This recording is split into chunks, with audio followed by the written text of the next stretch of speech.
네, 오늘 마지막 날입니다. 일주일 동안의 집중성이 금방 지나갔습니다. 이렇게 시작이 있으면 끝이 있습니다. 근데 우리 일주일이라는 시간을 한번 생각해 봅시다.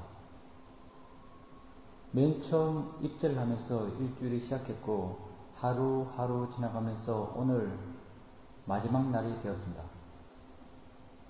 여러분 한번 돌이켜 보십시오. 일주일이 있었던 것 같습니까? 일주일이라는 시간의 존재감이 느껴집니까? 예, 존재감이 느끼지 않습니다. 근데 우리는 일주일만 산 게 아닙니다. 이 세상에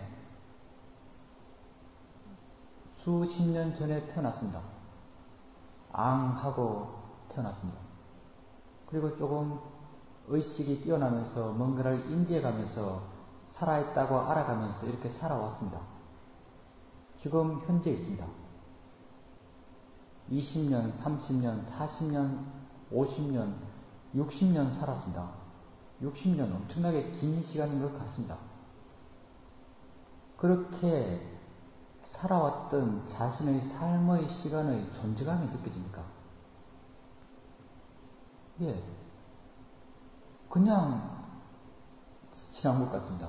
몇몇 기억과 그 기억에 대해서 갖고 있는 몇몇 감정이 있을 뿐입니다. 그러니까 이렇게 긴 삶을 살았는데 그런 여러분이 갖고 있는 기억, 삶에 대한 여러분의 의미를 한번 떠올려 보십시오. 스스로 한번 물어보십시오. 야, 나의 삶은 이게 있으니까 정말 의미 있었다. 나의 삶은 이것이 존재하니까 진정 보람되구나. 여러분 스스로 이렇게 물었을 때 대답할 대답이 있습니까?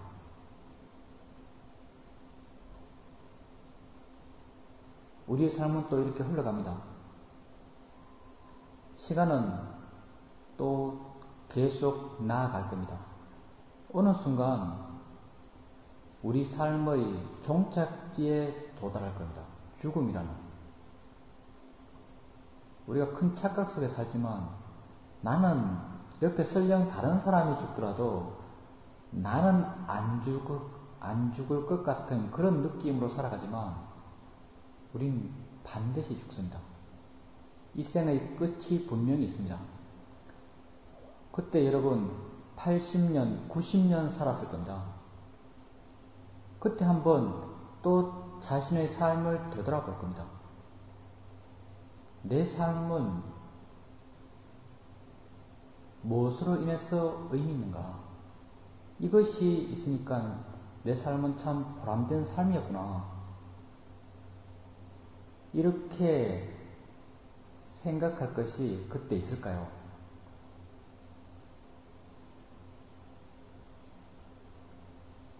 도대체 우리 삶의 의미는 뭡니까?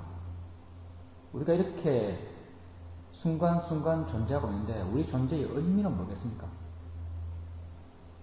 지금 우리가 추구하고 있는 것들이 우리 삶의 의미들입니까? 여러분 뭘 추구하고 있습니까? 우리가 지금 힘들게 추구하고 있는 것들, 이 죽음의 어떤 현장에 대입해서 한번 그 가치를 따져봅시다. 죽는 것만큼 삶의 어떤 진실된 모습은 드물 겁니다. 아주 리얼한 삶의 한 장면입니다. 여러분 지금 무엇이 제일 소중합니까? 라고 여러분에게 물으면 여러분은 내 딸이 소중합니다. 내 아들이 소중합니다. 내 배우자가 소중합니다. 이런 말들을 할 겁니다. 죽음 앞에 있는 여러분에게 딸이 의미 있을까요? 죽음 앞에 있는 여러분에게 아들이 의미 있을까요? 남편, 아내가 의미 있을까요? 그때는 철저한 혼자입니다. 처절한 홀로됨이죠. 그 순간 어떤 사람도 자신을 위로할 수 없습니다. 어떤 것도 자신에게 의미가 될 수 없습니다. 지금 여러분 삶에서 추구하고 있는 것들, 사회적 가치에 입각해서 추구하고 있는 것들, 돈, 사회적 지위, 명예, 건강까지도, 건강은 그 죽음의 순간에 고려할 가치도 없습니다. 다 가치 없습니다. 만약에 삶의 진실된 모습인 그 죽음에서 그런 것들이 가치 없다라고 판단된다면 지금 삶의 과정에 있는 여러분에게도 그것은 결코 결정적 가치가 되지 못합니다.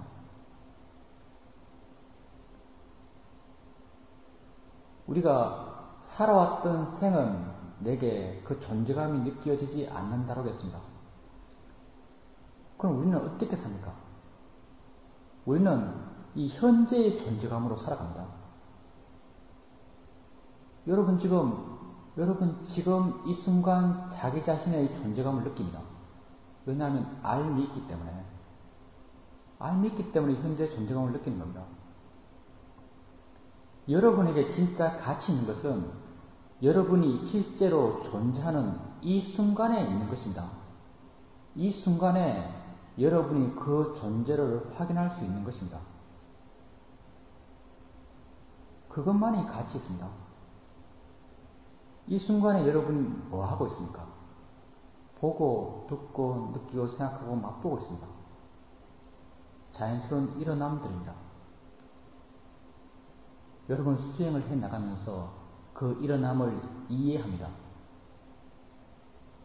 이해를 이 순간 확인할 수 있습니다. 지혜의 존재감을 느낄 수 있습니다. 그때 지혜의 존재감을 느낄 때 여러분은 삶의 의미를 느낍니다. 내가 자유롭다는 걸 압니다. 내게 이것이 있어서 내 삶에 진정 의미 있다라고 압니다.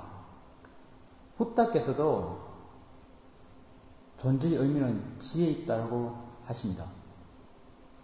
부다의 제자들 가운데 능력이 뛰어난 제자들은 자신이 죽을 때를 알았습니다. 그래서 부다에게 갑니다. 부다에게 제가 언제 죽겠습니다 라고 보고 드립니다. 그러면 죽을 것이 확정된 그 제자에게 부다께서 어떤 말을 하는가? 나에게 법문을 해다오 이렇게 말씀합니다. 그래서 제자가 자기 스승에게 자기가 깨달은 법문을 합니다. 일어나는 것에 대해서, 보는 것에 대해서, 듣는 것에 대해서, 그 연관성에 대해서 여러분이 내용상으로 다 아는 것들입니다. 이런 법문을 합니다. 그 법문은 그 제자가 이론적으로 알고 있는 겁니까? 아닙니다. 그 제자가 통찰해서 깨달은 지혜의 내용입니다.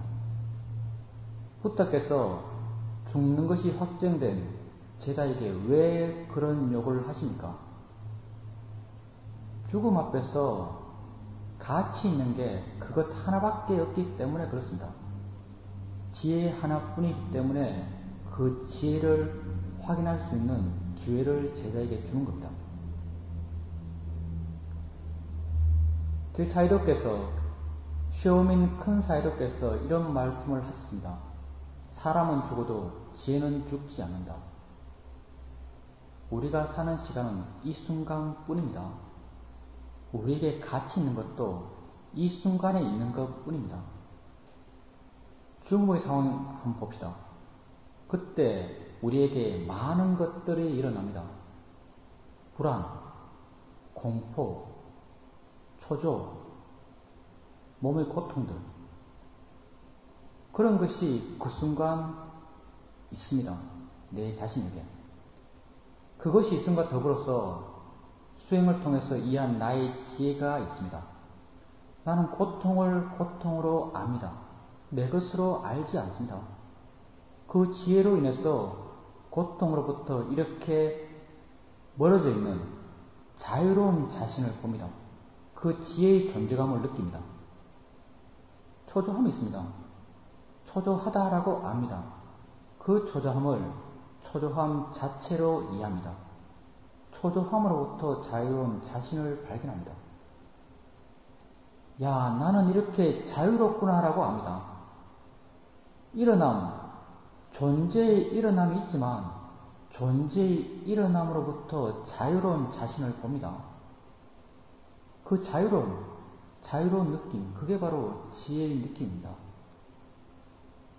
내게 이런 지혜가 있구나라고 내 삶의 의미를 느낍니다. 그 처절하게 혼자인 그 시간에 그것 이외에 무엇이 그 사람에게 의미 있겠습니까? 만약에 죽음 앞에서 그것이 진실로 내게 의미 있다라고 한다면은 지금 이 순간에 여러분에게 진정으로 의미 있는 것도 그것 하나입니다. 진정 지혜만이 우리 삶에 의미가 있습니다. 우리 큰 사이독께서 돌아가셨습니다. 1900년 초 쇼민 사이독입니다. 큰 사이독께서 돌아가실 때 많은 신자들이 큰 사이독 옆에서 사이독 돌아가셨는데 어떡하냐, 우리는 누구에 의지해야 되냐, 울고 뭐 잘 돌아가시게 본문도 틀어주고 이렇게 했다고 합니다. 근데 큰 사이독께서 법을 위촉하셨던 우리 사이독, 예전의 사이독은 멀뚱멀뚱 놓으셨답니다. 죽는가 보다 라고 이렇게 보고 있었다고 합니다. 왜? 할 것이 아무것도 없다는 걸 알기 때문에 그렇습니다. 큰 사이독께서 그렇게 죽어가시면서 당신이 수행을 통해서 이해한 지혜를 확인해 가시면서 그렇게 만족하시면서 돌아가시고 있는데 다른 사람들이 무엇을 해줄 수 있겠습니까? 그래서 우리 사이들은 그냥 놀았다고 이런 이야기를 하셨습니다. 여러분의 삶의 의미는 지혜에 있습니다. 이 순간에 가치 있는 것이 진실로 가치 있는 것입니다.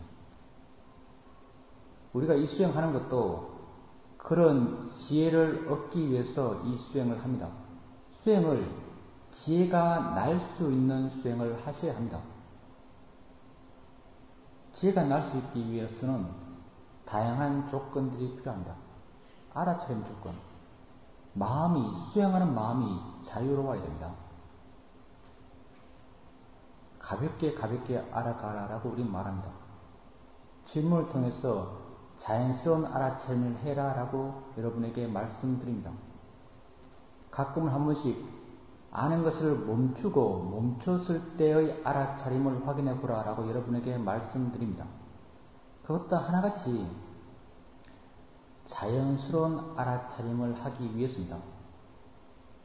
이렇게 알아차림이 자연스러워졌을 때, 수행하는 마음이 가벼워졌을 때 실제 하는 법에 대한 이해가 생겨납니다. 대상의 작용과 마음의 작용에 대한 이해가 생겨납니다. 그런데 우리는 다른 곳과 다르게 독특하게 마음을 먼저 이해하고자 합니다. 우리는 10년처 수행을 합니다. 그러면 우리가 왜 마음을 먼저 이해하고자 할까요? 우리 이외에 거의 모든 수행 전통은 대상을 먼저 이해하고자 합니다. 우리는 대상을 봤을 때 어떤 약점이 있는가 그 약점을 피하고자 합니다. 대상을 봤을 때 대상은 분명한 관념입니다. 이 분명한 관념은 실제를 이해하는 데 방해합니다. 여러분의 알아차림 가운데 가장 알아차리기 힘든 것이 시각적 현상입니다.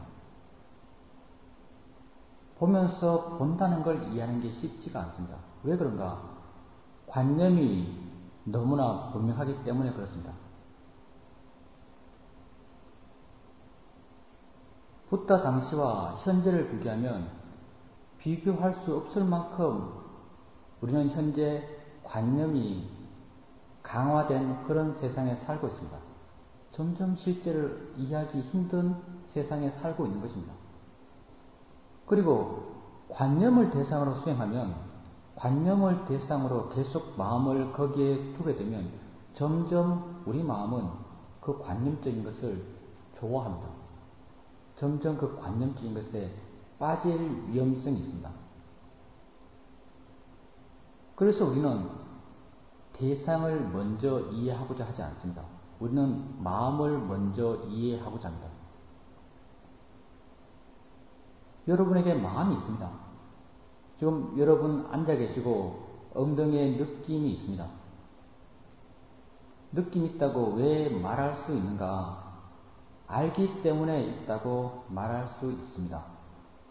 그러면 그 아는 마음의 작용이 어떤 모양입니까? 어떤 색깔입니까? 어디에 있습니까? 어떤 길입니까? 우리는 거기에 대해서 아무 대답을 할 수 없습니다. 이런 길이, 모양, 색깔, 이것이 다 관념화의 도구입니다. 다시 말하면 마음은 관념화되지를 않습니다. 그럼 없습니까? 없지 않습니다. 이렇게 관념화되지 않고 그렇지만 존재하는 것, 그 작용이 존재하는 것, 그걸 법이라고 말합니다. 만약에 마음을 이해한다면 법으로서 이해할 수밖에 없습니다. 마음을 어디에서 찾을 수 있는 게 아닙니다. 법을 이해하는 입장에서 좀 더 빠르고 쉽기 때문에 우리가 신념처 수행을 합니다. 그리고 이렇게 알아채해 나가면서 마음을 알아가면서 우리는 계속적으로 바른 견해를 일으키고자 합니다. 우리 수행에서 특별하게 바른 견해를 말하고 있는 게 아닙니다. 부다께서 경전에서 수없이 말씀하고 있습니다. 경전에 가장 많이 나오는 장면 가운데 이런 장면이 있습니다. 부다께서 비구에게 이런 질문을 하십니다. 몸은 영원한가 영원하지 않은가? 비구가 영원하지 않습니다. 영원하지 않은 것이 고통인가 즐거움인가? 고통입니다. 영원하지 않고 고통스러운 것이 너희 것, 너희 진화라고 할 수 있는가? 할 수 없습니다. 마음은 영원한가 영원하지 않은가? 느낌은 영원한가 영원하지 않은가? 6가지 감각기관에서 일어나는 몸과 마음의 모든 작용에 대해서 영원한가? 고통인가? 너희 것인가? 이렇게 질문해 가시면서 영원하지 않다는 시각으로, 고통이라는 시각으로, 나의 것이 아니다라는 시각으로 그러한 일어남을 보도록 유도하십니다. 우리가 지금 그렇게 하고 있는 것입니다. 우리가 자연의 이치다라고 이런 바른 견해를 일으켜주는 것은 부다께서 말씀하신 그런 시각으로 우리 존재를 알아가도록 하기 위해서 하는 것입니다. 여러분이 자연의 이치다, 대상이다 라는 바른 견해를 일으키면서 자꾸 일어나는 것을 알아가 보십시오. 점점 마음이 그것을 이해합니다. 이해의 내용은 정말 단순합니다. 눈은 보는구나, 그걸 통찰합니다. 귀는 듣는구나, 그걸 통찰합니다. 보는 것은 보는 것일 뿐이구나, 그걸 통찰합니다. 이런 이해가 점점 여러분 마음에 있습니다. 보이는 것은 단지 보이는 것일 뿐이구나, 이런 것을 통찰합니다. 이런 이해가 마음에 조금씩 생기면은 그런 이해를 여러분이 자의적으로 조금씩 이용할 수 있습니다. 여러분 마음에 자극이 되는 보이는 대상이 나타나면 저건 보일 뿐이잖아. 이런 말을 해줍니다. 그럼 그 이해가 일어납니다. 일어나면서 보이는 것으로부터 여러분 마음을 보호합니다. 듣기 싫은 소리를 들을 때 저건 들릴 뿐이잖아 라고 지혜의 내용을 일으켜주면 마음에서 그 지혜가 작용합니다. 그걸 통해서 듣기 싫은 소리로부터 여러분 마음을 보호해줍니다. 자꾸 이런 지혜를 써가 보십시오. 지혜도 점점 능숙해져 갑니다. 이런 지혜는 알물 통해서 개발했던 겁니다. 나중에는 이 지혜의 힘이 좋아지고 지혜가 능숙해져서 자연스럽게 자기 스스로 작용합니다. 마음은 원래가 조건되면 자기 작용을 자기 스스로 하는 것입니다. 지혜도 마찬가지입니다. 어떤 대상을 보면 봄과 동시에, 봄을 암과 동시에 봄을 이해한 마음이 됩니다. 어떤 소리를 들을 때 들음과 동시에 들음을 이해한 마음이 됩니다. 마음의 속도는 무한합니다. 이렇게 여러분 지혜가 점점 능숙해져 가고 지혜의 힘이 점점 좋아지면 여러분 그런 일어남으로부터 점점 자유롭습니다. 여러분에게 실제 하는 것은 6가지 일어남 뿐입니다. 이런 6가지 일어남으로부터 자유롭다면 여러분은 존재로부터 자유롭습니다. 그런 걸 여러분 지금 하고 있습니다. 소리 들을 때 대상이야 라고 하면서 소리를 아는 것, 생각을 알면서 자연의 이치야 라고 하면서 생각을 아는 것, 그렇게 가고 있는 여러분의 길이 바로 이런 존재로부터의 자유로움을 얻어가는 그런 길입니다. 이렇게 지혜가 나기 위해서는 많은 조건들이 필요합니다. 수행의 길이란 것이 직접적으로 지혜가 나기 위해서 수행하는 게 아니다. 직접적으로는 지혜가 날 수 있는 조건을 만들기 위해서 수행하는 겁니다. 조건이 만들어지면 지혜는 조건 따라 스스로 일어납니다. 그 가운데 하나가 많은 정보입니다. 여러분 많이 아셔야 합니다. 들어서 많이 알아야 되고 읽어서 많이 아셔야 합니다. 그리고 이렇게 안 것을 생각으로 소화시켜야 합니다. 세상일에 능숙하다고 하는 것도 그 출발은 이런 정보에서 시작합니다. 그런데 수행하는 사람들이 이런 정보 없이 단지 단순한 수행 방법을 가지고 맹목적으로 수행을 해가면서 수행하는 사람들이 많습니다. 수행은 인간이 할 수 있는 가장 고차원적인 활동입니다. 왜냐하면 자신의 존재를 본질적으로 바꾸어 가기 위한 활동이기 때문에 그렇습니다. 무엇이 우리 존재의 본질을 바꾸겠습니까? 이것뿐입니다. 근데 이것을 하면서 모르고 생각하지 않고 남이 어떻게 하라고 하는 것을 맹목적으로 따라가면서 바르게 할 수 있겠습니까?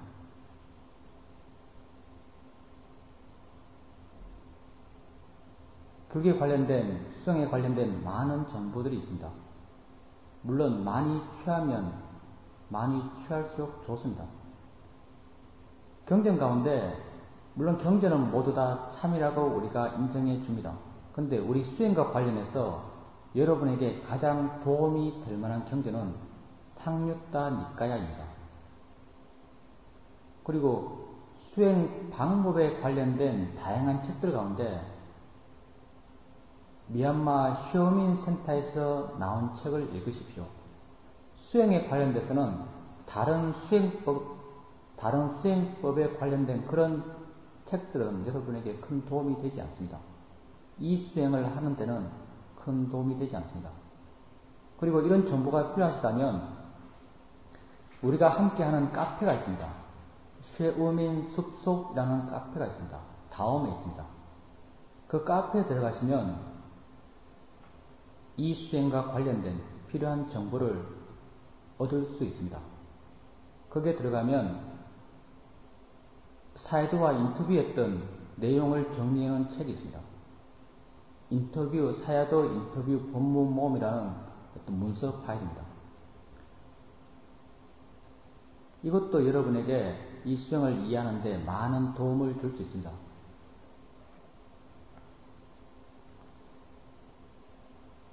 그리고 이렇게 지혜 명상을 바르게 하기 위해서는 좋은 도반이 필요합니다.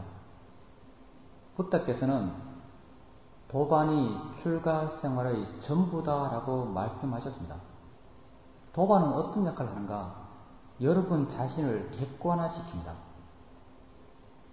여러분을 그 도반을 향해서 오픈시킬 수 있습니다. 그래서 검증받게 합니다. 가끔은 호두마을에 있다 보면 인터넷에서 정보를 얻어서 혼자 수행했다고 하는 분들이 있습니다. 인터넷에서 얻을 수 있는 쇼민 수행에 대한 정보가 아주 구체적입니다. 그런데 그렇게 혼자 수행한 분들이 얼마나 바르게 수행하는가? 거의 바르게 수행하지 못합니다. 우리의 편견이 아주 강합니다. 선입견, 편견이 우리의 판단에 큰 영향을 끼칩니다. 같은 걸 들어도 자기 시각으로 자기가 듣고 싶은 것만 듣습니다. 그렇게 수행을 해 나가면서 뭔 어떤 체험이 있으면 그것이 좋은 수행의 체험이라고 생각합니다. 여러분 좋은 도반을 가지십시오. 한번 찾아보십시오. 저도 여러분에게 도반입니다. 여러분 또한 저의 도반입니다. 제가 쇼민에서 호두말에서 이렇게 여러분과 함께 수행에 대해서 이야기하고 법에 대해서 이야기하면 제 마음 상태가 좋아집니다. 사실 한 달 기간 중에 제일 제 마음의 상태가 좋은 때는 지금입니다. 호두마을에 있을 때입니다. 왜냐하면 좋은 도반가 있기 때문에 그렇습니다. 여러분 실제 평범한 사람들이 아닙니다. 세상에 우리나라에 5천만의 사람이 살고 있습니다. 자기 존재의 문제에 대해서 궁극적 의문을 갖고 있는 사람이 얼마나 되겠습니까? 그리고 그런 의문이 설령 있다 하더라도 구체적 노력으로 알아보고자 하는 사람이 얼마나 되겠습니까? 별로 없습니다. 부타께서도 그런 사람이 거의 없기 때문에 법을 가르칠 것을 포기하려고도 하셨습니다. 그런데 여러분은 그런 사람입니다. 자기 존재에 대한 의문을 갖고 있고 자기 삶에 대한 의문을 갖고 있고 문제의식을 느끼고 있고 그것을 해결하려고 하고 바르게 해결하기 위한 방법을 찾고 있는 사람들입니다. 그리고 그것을 실천하고 있는 사람들입니다. 그러니까 이런 수승한 분들과 함께 있으니까 마음의 조건이 좋아지는 겁니다. 좋은 사람과 있으면 여러분 마음도 좋아집니다. 여러분에게 진정 좋은 것, 무엇이 진정 좋겠습니까? 그게 있었을 때 여러분 마음이 좋아지는 게 진정 좋은 것입니다. 여러분 수행을 해 나가면서 조금씩 좋은 마음에 대한 체험들을 해 나갈 겁니다. 그게 물건이 되었든 사람이 되었든 그것과 함께 있었을 때 자기 마음이 어떻게 변화하는지 한번 보십시오. 그것과 함께 있었을 때 자기 마음이 안 좋아지면 그건 안 좋은 것입니다. 그것과 더불어 함께 있었을 때 자기 마음이 좋아지면 그건 좋은 것입니다. 이게 아주 명확합니다.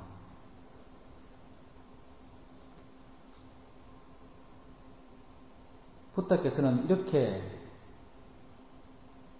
함께 길을 걸어갈 도반이 없다면 차라리 혼자 가라 이렇게 말씀하셨습니다. 무소의 뿔처럼 혼자서 가라 라고 이렇게 말씀하셨습니다.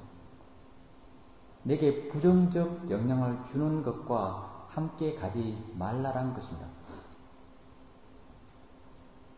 우리 모두 행복한 삶을 살고 싶습니다.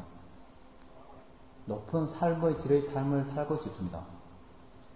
보통의 사람들은 외적 조건을 자기가 좋다고 생각하는 상태로 바꿔가는 노력을 통해서 자신의 삶을 개선시키고 향상시키고자 합니다. 근데 우리는 분명히 압니다. 외적 상황, 내 밖에 알아지는 세상은 내가 해석한 세상이란 것.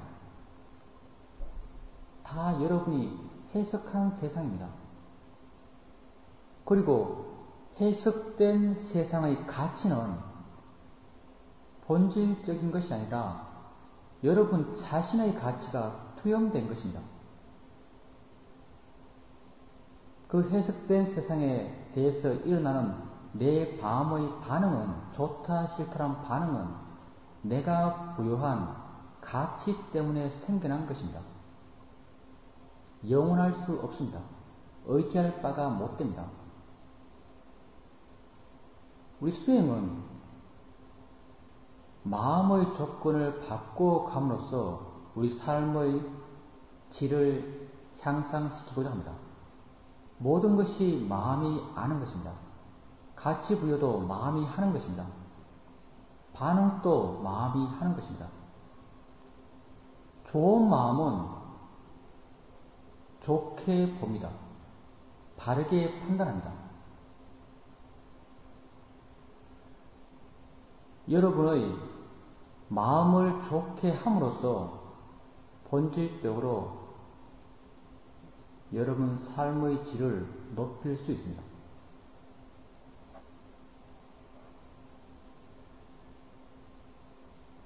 우리가 사회가 갖고 있는 어떤 공통된 사회적 합의라고 할까요? 이 문화와 사회 발달이 인간을 행복하게 해준다는 거기에 대해서 여러분은 비판적 시각을 가져야 됩니다. 문화와 사회 발달한 것이 결코 우리를 행복하게 해주지 못합니다. 이런 문화와 사회 발달한 것이 끊임없이 나 자신을 내 안에 머물지 못하게 만듭니다. 얼마나 더 효과적으로 내 마음을 내 안에 머물지 못하는가, 그게 사회적으로 더 좋은 것입니다. 그런 능력이 뛰어나면 뛰어날수록 재미있는 TV 프로그램이고 재미있는 영화고 보기 좋은 그림이고 예쁜 사람입니다. 그게 사회적으로 추구하고 있는 좋음의 가치입니다. 그런 좋은 것을 가져가는 것, 취해가는 것, 그게 여러분의 행복의 길이 아닙니다. 설령 그것을 체험하고 쓰면서 살더라도 여러분의 행복의 길이 어디에 있는지 분명히 이해하셔야 됩니다. 우리의 행복의 길은 마음에 있습니다. 좋은 마음에 있습니다.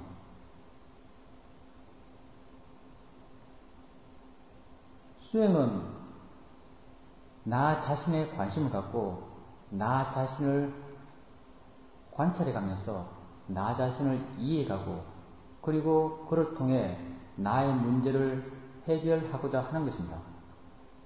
시작도 나고 끝도 납니다. 그래서 이런 말을 할 수 있습니다. 수행하는 사람은 참 이기적이다. 그런 말을 할 수 있습니다. 과연 수행하는 사람들은 이기적인가? 어느 수행자가 제 스승에게 이렇게 물었습니다. 사람을 어떻게 봐야 됩니까? 제 스승께서 대상으로 봐라. 이렇게 말씀하셨습니다. 그건 너무 비인간적이지 않습니까? 라고 또 물었습니다. 제 스승께서 그게 진짜 인간적인 것이다. 이렇게 말씀하셨습니다. 사람을 대상으로 보는 것이 진짜 인간적인 것이다. 라고 말씀하셨습니다. 인간적인 사람, 어떤 사람이 인간적인 사람이겠습니까? 가슴이 따뜻한 사람, 행복한 사람, 남을 위해서 무언가를 해줄 수 있는 사람, 이 사람들이 인간적인 사람이다 라고 말할 수 있을 겁니다. 어떤 상황을 예를 들면서 한번 생각해 봅시다. 애가 있습니다. 집에 애가 있습니다. 애가 밖에서 맞고 들어왔습니다. 눈탱이가 반탱이가 됐습니다. 보면 화납니다. 화났습니다. 애한테 왜 그러냐고 물었습니다. 애가 여차해서 이렇게 되었다라고 설명을 해줍니다. 그러면 이 화난 마음으로 그 상황을 해석합니다. 그 해석을 그 아이한테 이야기해 줍니다. 이래서 그런 것 아니냐 라고 하면서 그 아이에게 그때는 이렇게 말하고 이렇게 행동했어야지 라고 행동 방향을 이야기해 줍니다. 여러분도 그렇게 합니다. 여러분은 화가 났을 때를 한번 생각해 보십시오. 그 아이에게 이렇게 충고해 줄 때 그 충고가 어떤 마음의 에너지로 하는 것입니까? 화의 에너지로 하는 것입니다. 누가 그것을 하고 싶습니까? 화가 그것을 하고 싶습니다. 그 아이가 기준이 아닙니다. 그 아이가 그것을 필요로 하는가가 기준이 아닙니다. 내가 화로서 그 상황을 해석하고 내가 그 상황에서 그런 말을 하고 싶은 말, 그 말을 그 아이로 하여금 그렇게 말했어야지라고 말합니다. 내가 그 상황에서 하고 싶어하는 행동을 그 아이에게 그렇게 행동해야지라고 말해줍니다. 화는 여러분 자신에게도 도움이 안 됩니다. 당연히 화는 다른 이에게 도움이 안 됩니다. 그때 기준은 자기 자신입니다. 그럼 수행에 능숙한 사람 한번 봅시다. 수행에 능숙합니다. 화가 났습니다. 화 안 나면 성인입니다. 근데 화난 걸 압니다.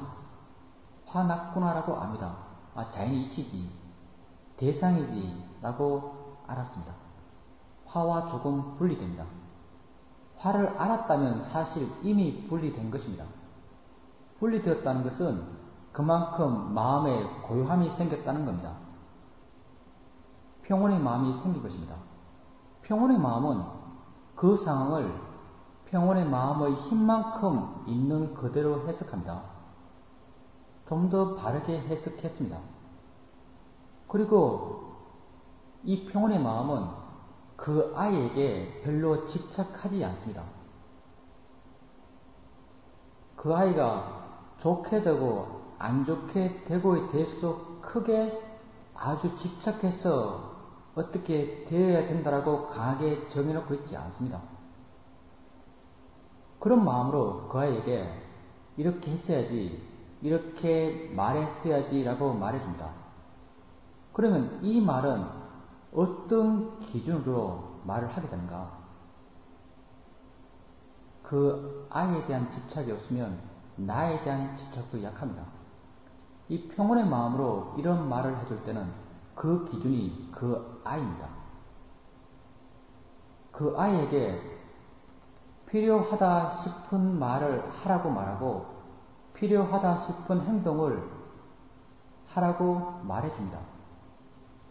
근데 또 평온의 마음은 내가 말한 대로 그 아이가 행하든 행하지 않든 그것 또한 그렇게 마음에 걸리지 않습니다. 이 두 가지 경우가 있습니다. 인간적인 기준을 아까 세 가지 들었습니다. 마음이 따뜻한 사람, 평온의 마음이 있는 사람, 그 사람이 마음이 따뜻합니다. 화가 있는 사람이 어떻게 마음이 따뜻하겠습니까? 행복한 사람, 마음이 평온한 사람이 행복합니다. 화가 있으면 불행합니다. 남을 위해 줄 수 있는 사람, 평온한 사람이 남을 위해 줄 수 있습니다. 왜냐하면 그 사람은 상대에 대해서 집착하는 마음은 약하지만 기준 자체가 상대입니다. 화의 마음이 난 사람이 어떻게 상대를 위해 줄 수 있겠습니까? 모든 번뇌는 아주 강력하게 자기 중심적입니다.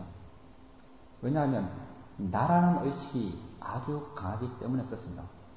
정말 인간적인 사람은 지혜가 있는 사람입니다.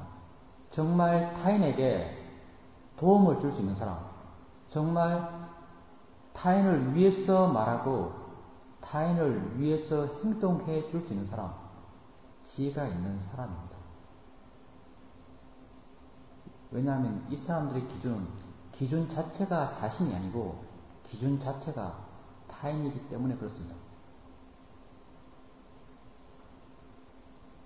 그래서 사이좋께서 사람을 대상으로 보는 사람이 진정 인간적인 사람이다 라고 말씀하셨습니다.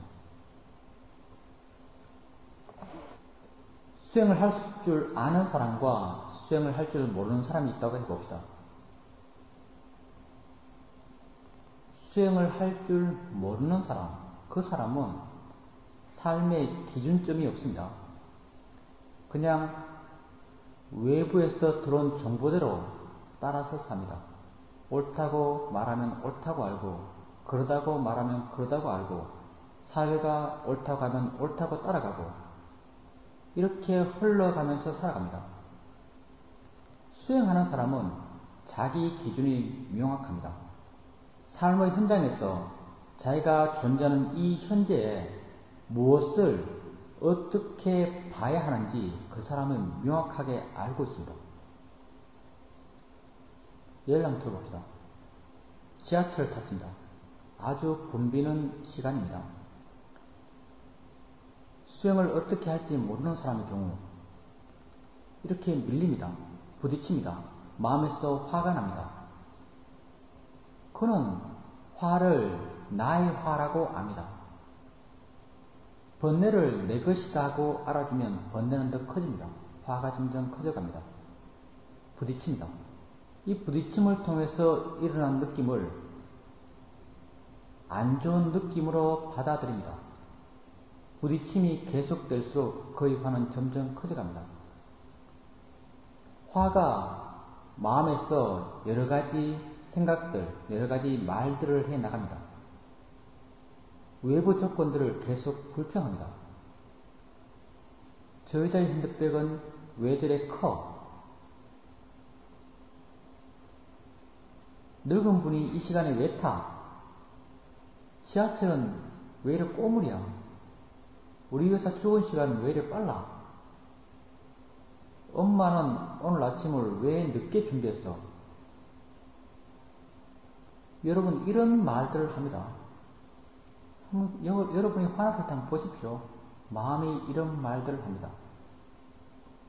그는 계속적으로 자기 밖의 상황들, 자기 바깥을 원망하면서 그 시간을 보내고 있습니다.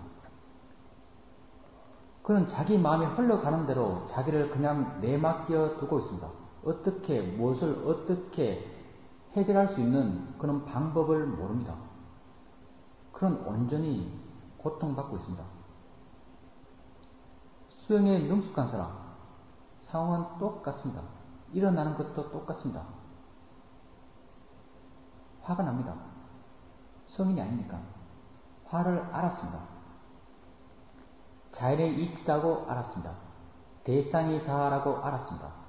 화로부터 어느 정도 자유로워집니다. 화가 더 이상 커질 수가 없습니다. 내 것이 아니다라고 알아주면 그것은 더 이상 커지질 않습니다. 부딪힙니다. 느낌이 일어납니다. 첫 마음은 안 좋은 느낌이다라고 알 수 있습니다.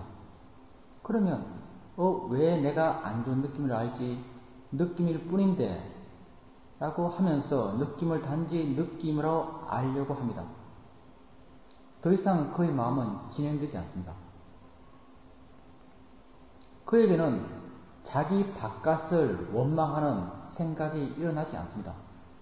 그는 문제가 있으면 그 문제의 원인을 자기 안에서 찾습니다. 그의 마음은 온전히 자기 안에 머물러 있습니다.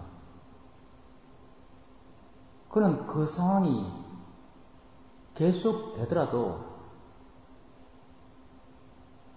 마음의 고통을 크게 받지 않습니다.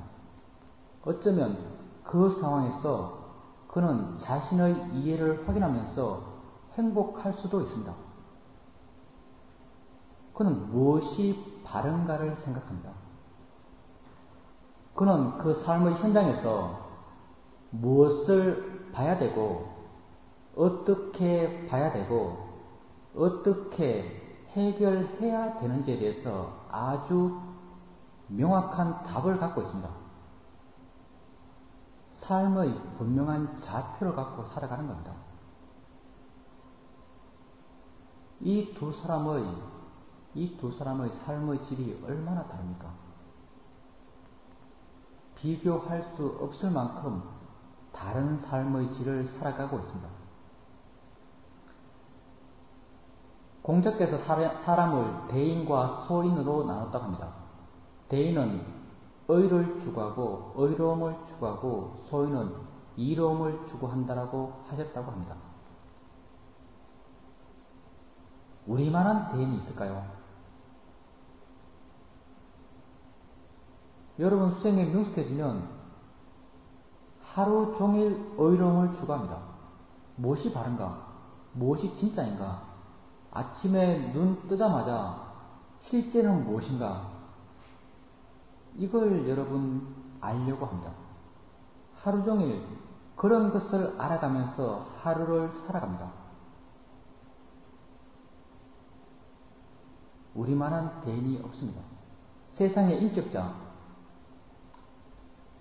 인격자라고 하시는 분들, 그분들이 만약 자신과 자신의 마음에 대한 큰 이해 없이 그런 인격자라고 불린다면 그것은 통제에 의한 인격일 겁니다. 절제에 의한 인격일 겁니다. 마음은 마음대로 존재하고 밖으로 드러나는 것은 사회적으로 옳다는 것을 행하는 것으로 교육을 받으면서 바람직하다는 것을 행함으로써 그걸 통해서 다른 사람으로부터 인격자다라는 말을 들을 겁니다. 그런데 여러분이 수행해 나가면 어떻게 되는가? 여러분이 수행을 해 나가시게 되면 점점 여러분 안에 있는, 우리가 안이라고 표현할 수 있는 여러분 마음이 점점 좋아져 갑니다.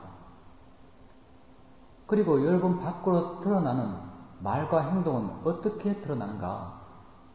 그런 좋은 마음이 옳다고 아는 것, 그걸 여러분이 말합니다. 바람직하다고 이해하는 것, 그걸 여러분이 행합니다.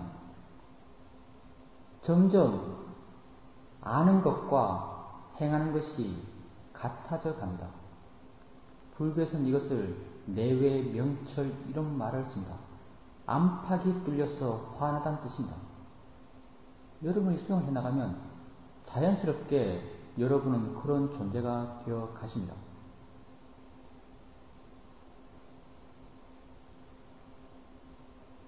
우리가 사는 시간은 오직 이 순간뿐입니다. 현재뿐입니다. 여러분에게 진실된 가치가 있는 것도 지금 이 순간 현재 있는 것만이 진실로 여러분에게 가치 있는 것입니다. 수행을 미래에 완성된 모습을 상정하면서 수행하지 마십시오. 여러분이 수행할 수 있는 시간은 지금뿐이고 여러분의 수행의 완성도 지금 이 순간에만 있습니다. 여러분에게 지금 이 순간 알아차림이 있고 바른 견해가 있다면 여러분 수행은 여러분의 지혜의 힘 안에서 이미 완성된 것입니다. 내게 좋은 요소가 있음을 알면서 우리는 행복할 수 있습니다. 알아차림이 있음을 알면서 행복할 수 있습니다. 이해가 있음을 알면서 행복할 수 있습니다. 여러분, 자꾸 이 현재 있는, 실제 않은 현재 있는 자신의 좋은 요소를 확인하면서 살아보십시오. 여러분 마음이 점점 충만해져 갑니다. 여러분의 어떤 존재에 대한 확고함을 느껴갑니다. 여러분 삶이란 것이 모호해지고 무엇인지 모를 그럴 것이 아니라 어떤 삶이 확인해지고 분명해지고 자신이 걸어갈 길 또한 아주 명확해져 갈 것입니다. 현재 무엇을 어떻게 해야 되는지 여러분은 분명하게 알아갑니다. 이 현재에 충실하면서 그렇게 살아가십시오. 마지막으로 저희 스승께서 깨달은 규칙이 있습니다. 항상 이 말로 마지막을 마칩니다. 펜줄럼 규칙이라는 게 있습니다. 저희 스승께서 어느 날 큰 스승과 함께 수행을 하고 있었습니다. 법당에서 이렇게 좌선을 하면 좌선 끝나는 시간쯤 되어서 큰 사회도께서 들어오셔서 바른 견해에 대해서 법문을 해 주셨습니다. 그 법문 듣는 것을 아주 좋아하셨습니다. 같은 법문을 들어도 계속 좋습니다. 우리 수행의 특징이 그겁니다. 왜 그런 줄 아십니까? 여러분 지혜의 수준이 계속적으로 달라지기 때문에 여러분의 이해의 느낌도 계속적으로 달라집니다. 대상입니다라고 같은 말을 듣더라도 여러분 지혜가 깊어지면 그것이 새로운 알머의 느낌으로 여러분에게 나타납니다. 우리가 지혜의 명상을 하기 때문에 그렇습니다. 지혜의 수준이 계속적으로 깊어져 가기 때문에 그렇습니다. 큰 사이드의 바른 견해에 대한 법문을 아주 좋아하셨습니다. 그런데 어느 날 당신 수행 상태가 아주 좋았고 마음이 아주 끼어 있었는데 큰 사이드가 들어오셨습니다. 법문을 시작하셨습니다. 주의 기울여서 그 법문을 듣고 있었습니다. 그런데 그 순간 수행을 바깥쪽에서 발을 씻는다고 누가 수도를 아주 강하게 틀었습니다. 물소리가 아주 강하게 났습니다. 큰 사이드의 목소리가 아주 부드러운 목소리였는데 그 물소리 때문에 큰 사이드의 법문을 들을 수가 없었습니다. 순간 사이드의 마음에 화가 불같이 일어났습니다. 그리고는 물소리 나는 곳으로 달려가면서 마음에서 욕이 막 일어났습니다. 순간 사이도가 깜짝 놀라시면서 좀 전까지 마음이 그렇게 편했는데 왜 지금 이렇게 마음이 불편한가라고 한번 관찰해 보셨습니다. 자기 마음의 움직임, 마음에서 일어난 생각들, 마음의 감정들 이런 것을 관찰해 보셨습니다. 그리고 당신에게 아주 깊은 통찰의 지혜가 생겼습니다. 큰 사이도의 목소리를 소리라고 알지 못하고 사이도의 소리라고 알았고 집착하는 마음으로 좋아함으로 그 법문을 들었다는 걸 알았습니다. 좋아함이 컸기 때문에 집착의 좋아함이 컸기 때문에 그것이 안 되니까 화도 그렇게 크게 일어났다는 걸 알았습니다. 좋아함이 30이면 그게 안 될 때 화도 30만큼 나는 것이고, 좋아함이 100이면 그게 안 될 때 화도 100만큼 난다는 걸 알았습니다. 이게 뺀줄럼 규칙입니다. 부다께서도 경전에서 이런 말씀을 하십니다.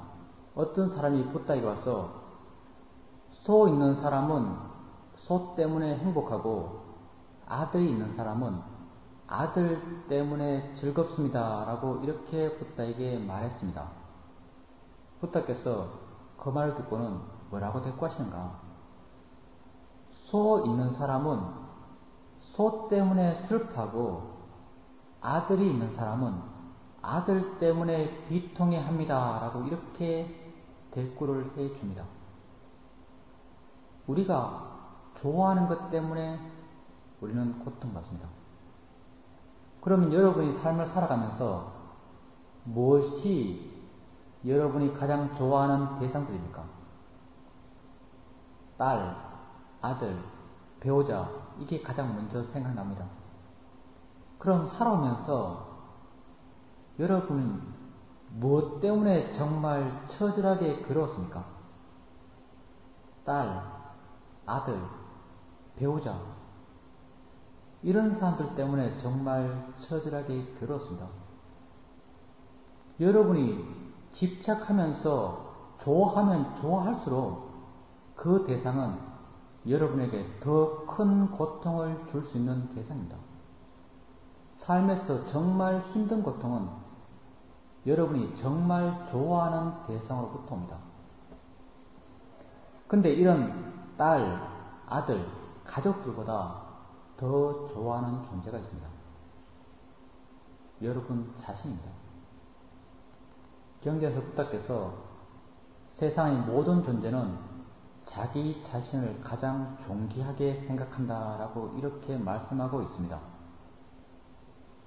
우리는 우리 자신을 가장 사랑합니다. 딸도 내 딸이니까 가치가 있습니다. 남의 딸이면 별로 신경 쓰이지 않습니다.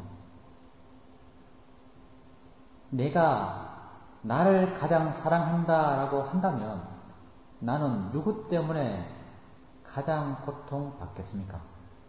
나는 나 때문에 가장 고통받습니다. 분명한 사실입니다. 정말 나 때문에 나는 힘들어합니다.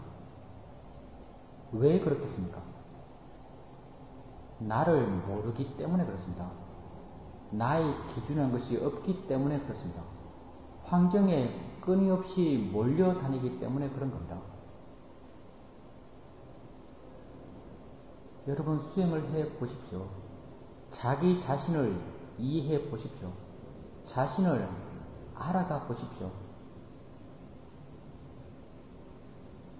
고통받을 필요가 없다는 걸 알 수 있습니다.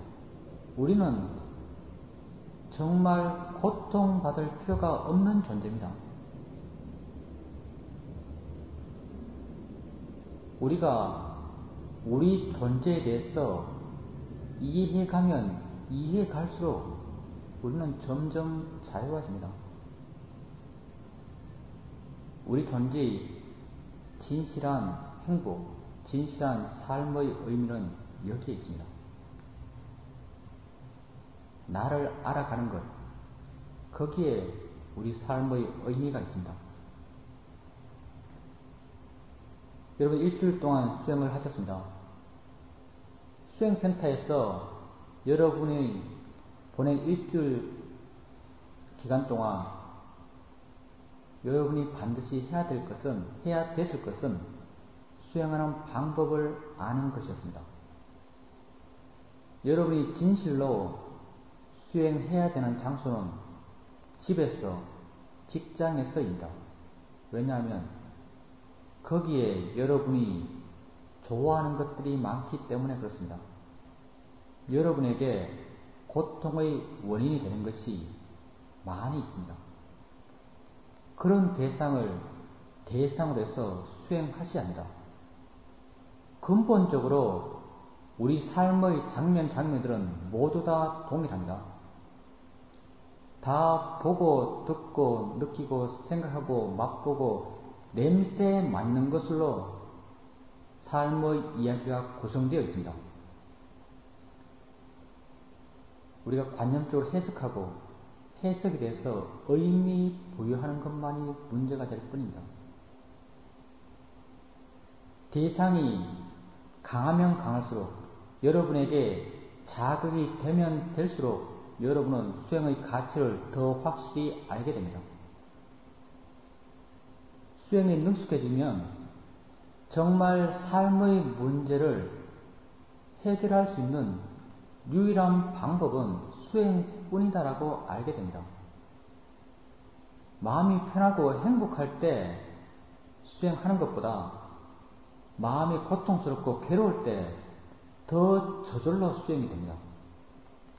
왜냐하면 그뿐이다라고 마음이 이해하고 있기 때문에 그렇습니다. 여러분 수행해 보십시오. 존재로부터 자유로워져 보십시오.